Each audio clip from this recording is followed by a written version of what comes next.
사람들이 제 진심을 못 알아줍니다. 나만 정직하고 양심을 지키면서 다가가면 다른 사람들도 언젠간 알아주겠지 했는데 착각인 것 같습니다. 저를 이용하려 하는 의도가 뻔히 보이는데 그렇다고 차갑게 대하자니 마음에 걸리고 저는 어떻게 해야 될까요? 착한 척 하지 마라. 진심은 언제나 통하기 마련이며 진심을 울리는 감동은 억만금을 주어도 살 수 없다라는 가르침에 한 번이라도 의심해 본 적은 없는가? 누구나 작은 거짓말 하나의 양심의 가책을 느끼고 미처 배려해주지 못한 일에 미안해한다면 전쟁도 경쟁도 신경 쓸 필요가 없다. 우린 그것이 허락되지 않는 시대에 살고 있다. 군대를 부려 전쟁을 하는 것은 일종의 속임수다. 손자병법에서는 속이는 도, 즉 궤도를 이야기한다. 수만 명을 거느린 장수라면 양심껏 싸우기를 주장하다. 내 병사들이 목숨을 잃어가는 모습을 뻔히 보고만 있을 수 있겠는가? 손자병법의 속임수 궤도는 우리가 진심이 통하지 않는 상대에게 어떻게 대응해야 하는지 조언해 주고 있다. 12가지 조언을 자신의 상황에 맞게 각자 고민해 보자.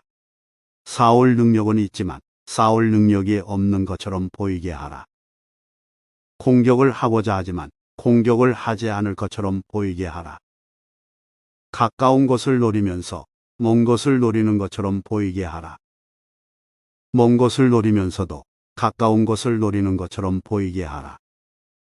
적이 이익을 탐하면 작은 이익을 미끼로 주어 유인하라. 적이 혼란스러우면 혼란한 기회를 틈타 공격해서 빼앗아라.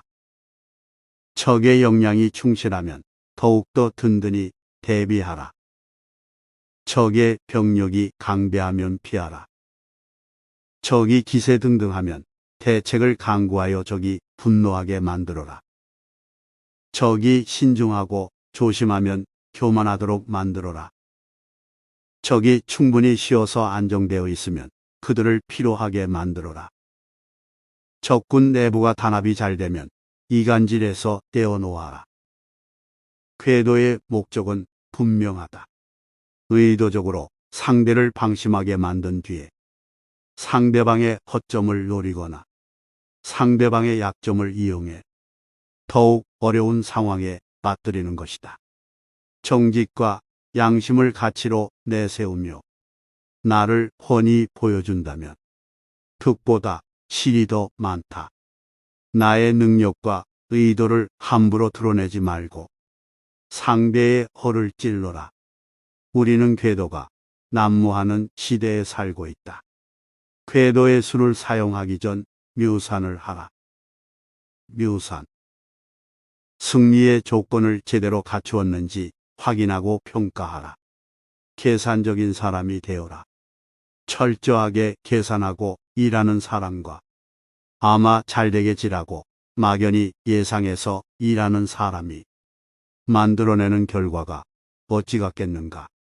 철저하게 계산한 사람은 쉽게 덤비지 않는다. 실패했을 경우를 대비하여 대안까지 마련한다. 계산할 줄 모르는 사람은 무작정 시작하고 본다. 이 일이 성공적으로 끝나지 않았을 때 남 탓을 하거나 외부 조건에서 핑계를 찾아 스스로 위안 삼는다.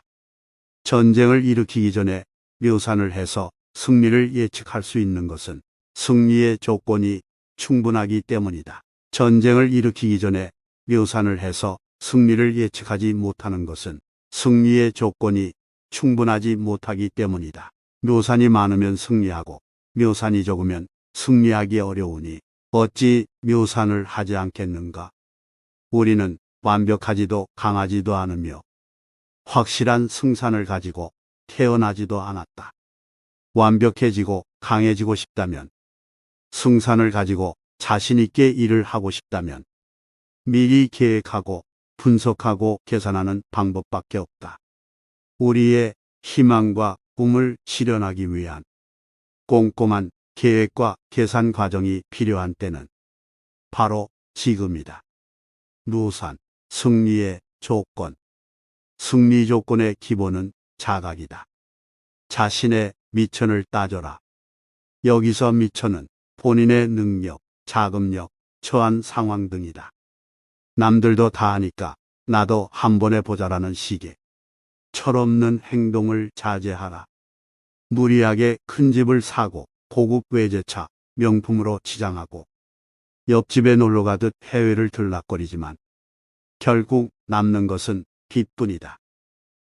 현명한 사람은 호화로운 결혼식이 행복한 결혼 생활을 약속해 주지 않으며 화려한 겉모습이 실력을 대변해 주는 것이 아니라는 사실을 안다. 남들 눈을 의식하기보다는 자신의 실속을 차려라. 체면지레와 허세가 결코 밥 먹여주지 않는다. 전쟁을 하려면 최소한 전차 1000대, 지중차 1000대, 무장한 병사 10만 그리고 천리나 되는 먼 거리에 수송할 군수품과 양식이 필요하다. 전방과 후방에 들어가는 군수비용, 외교 사절단, 책사 접대비, 무기나 장비를 만들고 수리하는 데 드는 비용, 전차와 갑옷을 수리하는 데 드는 비용 등을 포함하면 하루에 천금의 비용이 들어간다. 이러한 여건이 준비된 뒤라야 10만 대군을 출동시킬 수 있다. 계획이 세워졌다면 다음을 기약하지 말고 시작을 두려워하지 말라. 누구나 완벽을 꿈꾼다. 완벽한 보고서, 완벽한 브리핑, 완벽한 사랑, 완벽한 외모, 완벽한 인생. 완벽은 흠이 없는 구슬이라는 뜻이다. 결함이 없어 완전하다는 의미이나 100% 완벽하다는 것은 불가능하다. 전투를 할 때 실력이 조금 부족하더라도 속전속결했다는 말은 들어봤지만 교묘한 방법으로 오래 끈 경우는 들어본 적이 없다. 전쟁을 할 때 시간을 오래 끌어 나라에 이득을 가져온 경우는 없었다. 조금 부족하더라도 어느 정도의 승산을 가지고 시도하는 편이 더 현명하다. 조금 모자라도 신속하게 움직여 내 것으로 만드는 편이 완벽에 더 빨리 접근하는 방법이다. 그래야 또 다른 목표를 세우고 새로운 도전을 할 수 있다. 땀 흘려 준비한 노력은 나를 배신하지 않는다는 사실을 굳게 믿어라. 이 사회는 굶뜬 완벽주의자보다 변화에 발빠르게 대처하는 사람을 더 필요로 한다. 자신감과 용기를 갖고 조금 덜 완벽하지만 과감히 도전하라. 더 이상 작은 형식에 얽매이다 큰 그림을 놓치지 말라.